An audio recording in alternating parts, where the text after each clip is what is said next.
Hi everyone, today is Friday, April 27th, 2020. I hope you enjoyed learning about the seasons around the world. And so today I want to read to you a book. It's called The Reasons for the Seasons by Gail Gibbons. And this is going to be also a review of the things that we have learned all week about the seasons and how they're different in different parts of the world. So let's go ahead and get started.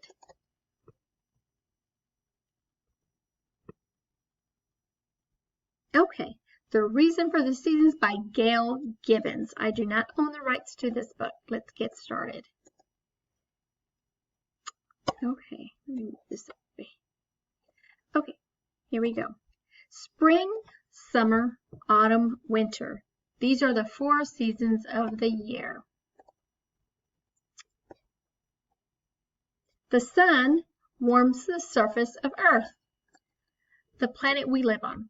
The tilt of Earth in relation to the sun changes throughout the year. This is what makes the season. Remember, we talked about how the Earth is tilted on its axis and it spins. It takes 24 hours to make a complete turn, and then it's also rotating. So it's spinning, kind of like a spinning top, but as it's spinning, it's rotating around the sun, and it takes how long? Remember how long it takes for the Earth to make one complete spin? And how long does it take to rotate around the sun? Keep that in mind, and then we'll probably get to it here in a couple of these pages. Each season lasts about 3 months, and that's what makes up a year.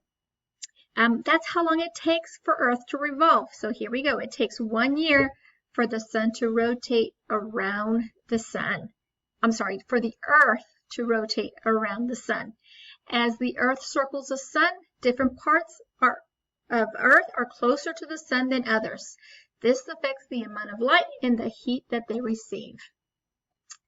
Earth is slightly tipped on its turn as it turns on its axis. It makes one full rotation on its axis every 24 hours as it moves along its path around the sun.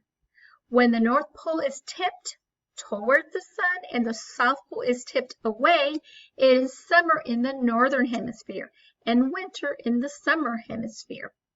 6 months later, when Earth has traveled to the other side of the sun and the North Pole is tipped away, it is winter in the Northern Hemisphere and summer in the Southern Hemisphere.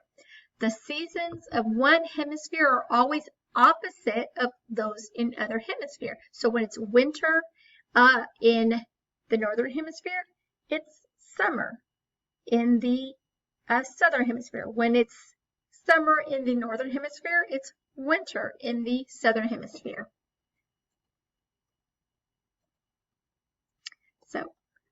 So spring begins about March 21st. That's the season where when there's more sunshine, and it causes cooler air to be replaced by warm air. So we start to feel that warmth during the spring. But in the Northern Hemisphere, autumn is beginning. So it's opposite. So Northern Hemisphere, when it's spring, in the Southern Hemisphere, it's autumn, or as we also call it, fall. So the first day of spring is called spring equinox. So when spring begins, that's when spring begins in the Northern Hemisphere. And so it's been moving around, rotating around the sun. On this day, daylight and darkness are the same length of time over the entire Earth. Okay, so spring is the season when some birds that have been away for the winter return again. Remember, we talked about those butterflies, the monarch butterflies that go to Mexico during our winter.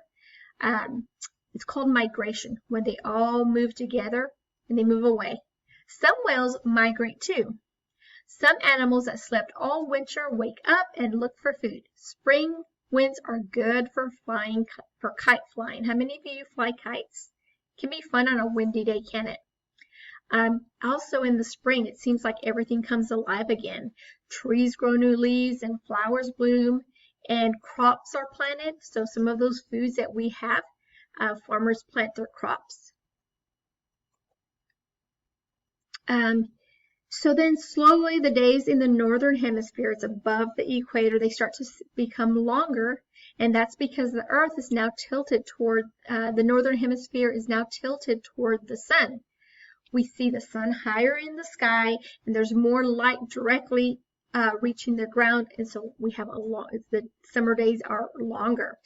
And summer starts about June 21st. Again, we said that the northern hemisphere is tilted toward the sun at this time, and it's our warmest season. Or, you know, our summers can get very hot, sometimes too hot to be outside. And we talked about when it's summer in the northern hemisphere, it is winter in the southern hemisphere. So the hottest days of summer take place after the summer solstice. So summer solstice is just the first day of summer. So the earth keeps absorbing more heat. You know, we're tilted towards the sun, so we have more heat. And flowers and plants grow under the warm sun. Many animals are busy raising their new families. Remember, in the spring is when we start seeing baby animals are born. So animals are busy raising their new families. In the summertime, people have fun outdoors. They go to the beach, they swim in a lake, or go swimming in pools, or maybe you can find a big shade tree and read under a shaded tree. During the summer, daylight is long. Remember, we talked about those long summer days. So it could be 8 o'clock at night, and it is still bright and sunny outside. And sometimes we forget what time it is because of how sunny it is outside. We can see the sun high in the sky. And so here it tells you it might even still be daylight at bedtime, and our nights are shorter. Autumn or fall, that begins on about September 21st in the northern hemisphere, which is where we live. It's the season when the air starts to get cooler. It's been a hot summer, and now autumn and fall begin to bring us cooler air. Some of the leaves are turning to really pretty colors, beautiful colors, like we might see oranges and yellows and other different really pretty colors. In the summer hemisphere, though, down at the bottom part of the world, spring is starting for them, so it's always opposite. The first day of autumn is called autumn equinox. So it starts when autumn begins in the northern hemisphere. Earth has moved along its path so that the sun is directly opposite the equator. On this day, daylight and darkness are about the same length of time over the entire Earth. Some birds start migrating to warmer climates. Animals prepare themselves, or getting themselves ready for the winter. They begin to gather food. Children go back to school in many places. So here in the United States, here where we live, we start going back to school in late August. And so it's the fall season. It's still kind of warm here in Texas. We're not really getting that cool weather. I think maybe October, around Halloween time, is when we might start getting some cooler weather.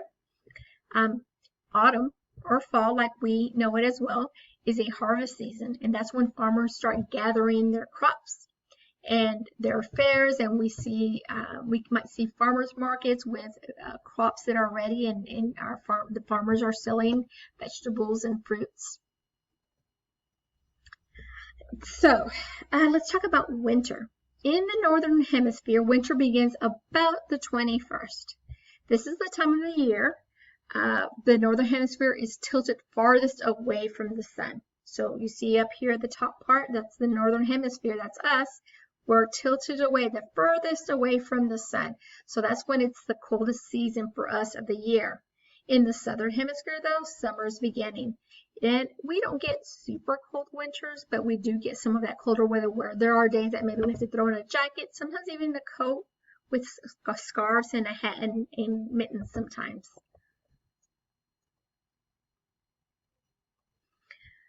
The first day of winter is the shortest day of the year. That is called the winter solstice. So the coldest day of the winters comes after the winter solstice, which is the first day of winter, and Earth is losing heat that it gained in the summer. So leaves are gone for most trees. There aren't as many birds. Some animals sleep all winter. That's called hibernation. Can we think of some animals that hibernate? Often, in many places, it is very cold. It might be time for doing some ice skating. There are places where, and mountainous areas where you can go skiing. Places that snow, you can make snowmen. Some people wear winter coats, jackets, mittens, and hats. Sometimes it's nice to stay indoors. I like to stay indoors with one of these in the summertime. In the wintertime. During winter, daylight is short and the nights are long. We see the sun low in the sky. Sometimes it is dark even before dinner. All right. So those are kind of some of the things that I wanted to review with you. One thing, remember, at the North Pole and South Pole, it is always cold. When the pole is tilted away from the sun, it is winter. During parts of the winter, the sun never appears over the horizon. Remember, we talked about the North Pole in the winter, it is always dark. When the pole is tilted closer to the sun, it is summer. At times, it's always light. That's pretty interesting. So spring, summer, autumn, winter. After the year seasons repeat themselves. So they just go in a cycle. Spring, summer, autumn, winter, and then it starts over again. It's just a cycle that goes around. So the earth and its mainly relationships to the sun are the reasons for the seasons. So guys, this week we have learned how the seasons are, how they come about. And we learned about the rotating earth and how it rotates around the sun. And that is the reasons for the seasons. We also learned about how it's different in different parts of the world. We learned that, the northern hemisphere and the southern hemisphere are flipped. So when it's summer here in the northern hemisphere, it is winter in the southern. When we in the northern hemisphere have spring, the southern hemisphere has fall. So they're always switched, flip-flopped. I kind of skipped some of the pages. I didn't read all of it, but if you want to go back and read this book, it has been assigned to you in Epic, so you can go read some more if you'd like. I hope you enjoyed this week's lesson about the seasons around the world, and I hope you guys have an awesome Friday and a great weekend, and we'll be talking soon. Goodbye.